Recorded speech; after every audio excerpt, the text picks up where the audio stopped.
mọi mượt ổn nè mọi mượt bảo vệ nó phải tê chết ban gần nó đâu nợ dương pưng kê rồi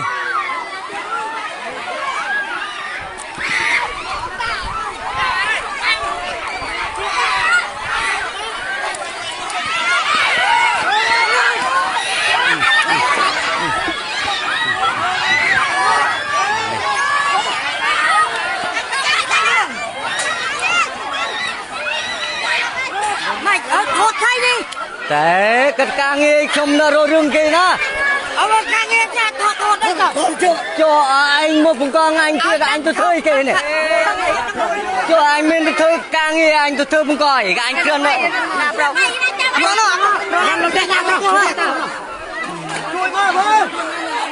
rồi một xâm lột đấy anh tôi đang hết thọ này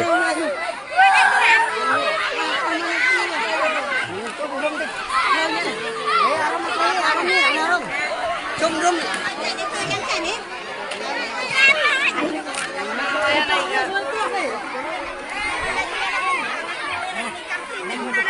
Mày con gặp được đua làm ăn.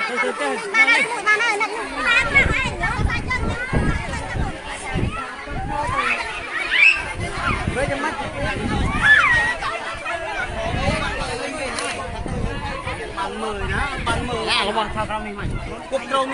miền đã pha một cầm riêng từng anh thọ tiền tha cho anh tôi vay kể cho nó họ tục mượt Anh riêng chọc à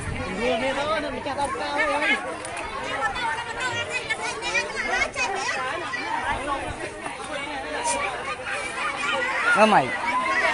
cái quay kia bao là sao hết đấy ở chỗ ăn thôi cắt ba đi ở đây tủ sắt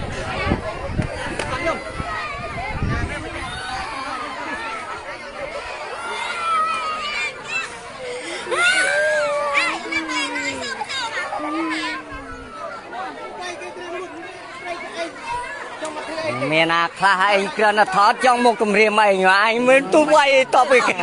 ăn bên này nổ bọn cồn người ấy cũng bà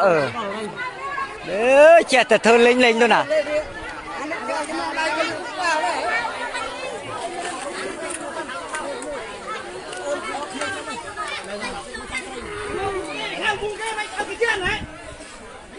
bạn ơi phụ nói mui bạn ơi phụ nói đây dân về tức đây perang ông lê na đây về nhiệt thân an dương được không anh ấy dân bay chơi anh kia nó thoát cái cung riêng trong vai anh cũng phải vui anh họ trả em nữa hả tôi xong là cái vai cái ban là tớ cho anh tôi thuê bỉ buồn đó anh luôn này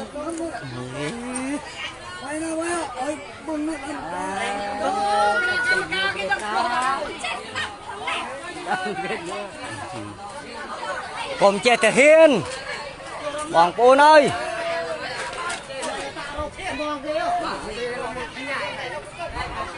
bọn cô ơi cùng chơi thể hiện bây giờ cái đọt trai đó thôi các bạn nó cũng nó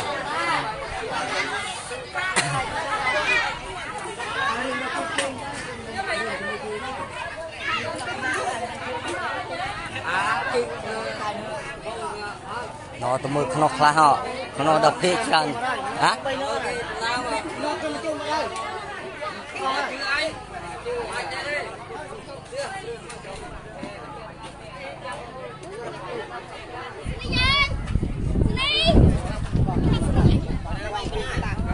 men bên nào quay bên